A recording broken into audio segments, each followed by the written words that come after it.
تصوف جو ہے نا در حقیقت وہ یہ طریقت وہ ان باطنی اخلاق کی اصلاح کا نام ہے. لوگ سمجھتے ہیں کہ بھئی کسی کے پاس چلے گئے، وہ کچھ اس نے کچھ دم درود بتا دیا، کسی نے کچھ اعمال بتا دیے، وہ کچھ تسبیحات بتا دیں، بس وہی تصوف ہو گیا. اور اگر جو ہے کچھ مراقبہ بتا دیا تو کچھ تجلیات ظاہر ہونے لگی تو سبحان اللہ وہ اس کو مقصود سمجھ بیٹھے. مقصود اصل میں کیا ہے؟ اخلاق باطنہ کی اصلاح. یہ ہے اصل مقصود تصوف کا. اس لیے کہ کچھ ظاہری اعمال ہیں جیسے نماز ہے، روزہ ہے، حج ہے، زکوٰۃ ہے، یہ تو فقیہ کا موضوع ہے، یہ مفتی کا موضوع ہے کہ بھئی نماز کس طرح درست ہوتی ہے، کون سی فاسد ہو جاتی ہے، کیا اس میں فرائض ہیں، کیا اس میں واجبات ہیں، کیا اس میں سنتیں ہیں. یہ تو علم فقہ کا موضوع ہے.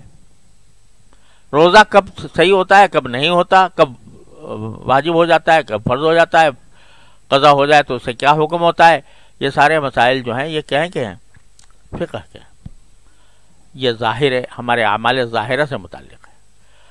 اور ایک ہے فقہ الباطن، باطن کی فقہ، اس کا نام ہے طریقت، اس کا نام ہے تصوف، اس کا نام ہے تزکیہ، اس کا نام ہے احسان.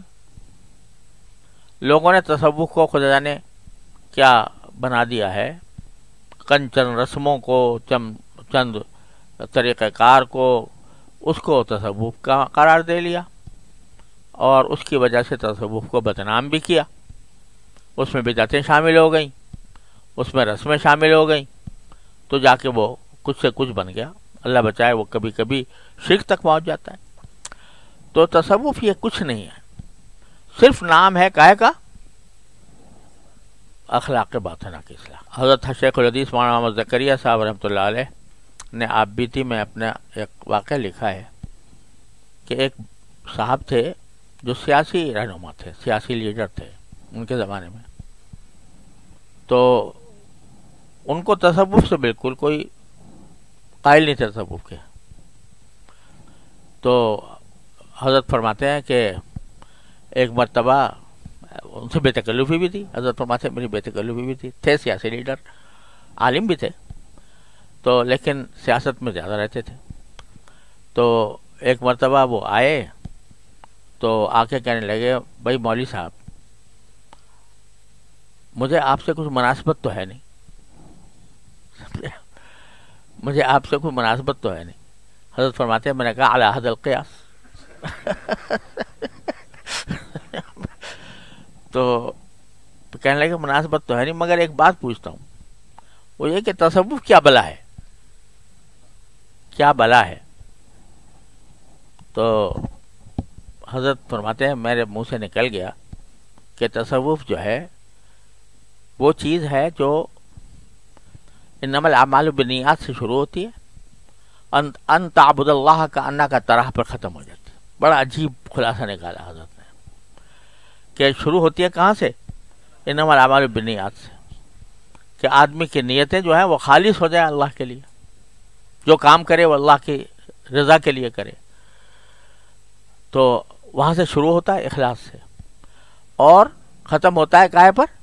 ان تعبد اللہ کا انک تراہ، کہ اللہ کی عبادت اس طرح کرو جیسے آپ دیکھ رہے ہو اس کو. یہ خلاصہ ہے تصوف کا. تو وہ کہتے ہیں کہ اس کے بعد وہ کچھ سوچ میں پڑ گئے اور پھر چلے گئے. پھر کچھ دنوں کے بعد آئے تو آ کے کہنے لگے آپ نے ایسی بات کہہ دی کہ میرے دل پہ لگ گئی اور سمجھ میں آ گیا کہ کیا ہوتا ہے تصوف. پہلے میں یہ سمجھتا تھا کہ یہ کچھ لوگوں کی گھڑی ہوئی چیزیں ہیں اور اس کی وجہ سے میں اس کا قائل نہیں تھا، لیکن آپ نے ایک ایسا جملہ کہہ دیا جو میرے دل میں اٹک کے رہ گیا. اور اس کے بعد اللہ تعالیٰ نے پھر حضرت قائل ہوئے اور اس کے بعد بزرگوں سے تعلق قائم کیا، اور پھر آخرکار اللہ تبارک و تعالیٰ نے یہ مقام ان کو بخشا الحمدللہ. تو اصل تصوف یہ ہے.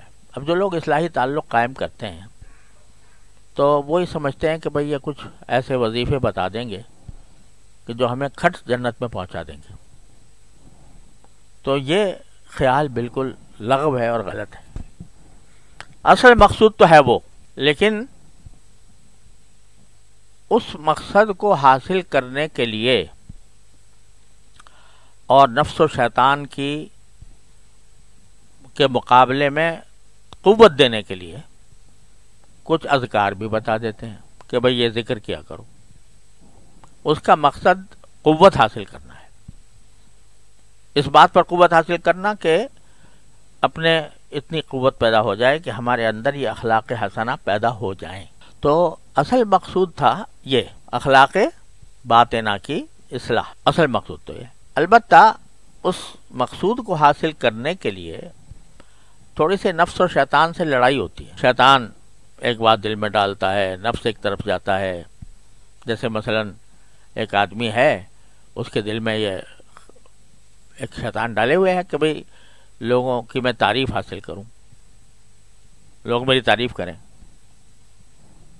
اب وہ بعض اوقات کوئی کام کر رہا ہوتا ہے تو اس میں اس کے دل میں شیطان یہ ڈالتا ہے کہ بھئی یہ کام کرو گے تو لوگ بڑے خوش ہوں گے، لوگ بڑی تعریف کریں گے. نتیجہ یہ کہ وہ اخلاص کے راستے سے موڑ دیتا ہے. اچھا خاصا کام کر رہا ہے آدمی اور دین کے لیے کر رہا ہے، لیکن شیطان نے یہ ڈال دیا رخ کہ بھئی یہ کام کیا تو تعریف ہو جائے گی، دنیا میں شہرت ہو جائے گی میری، یا میرے لوگ جو ہیں تعریف کریں گے.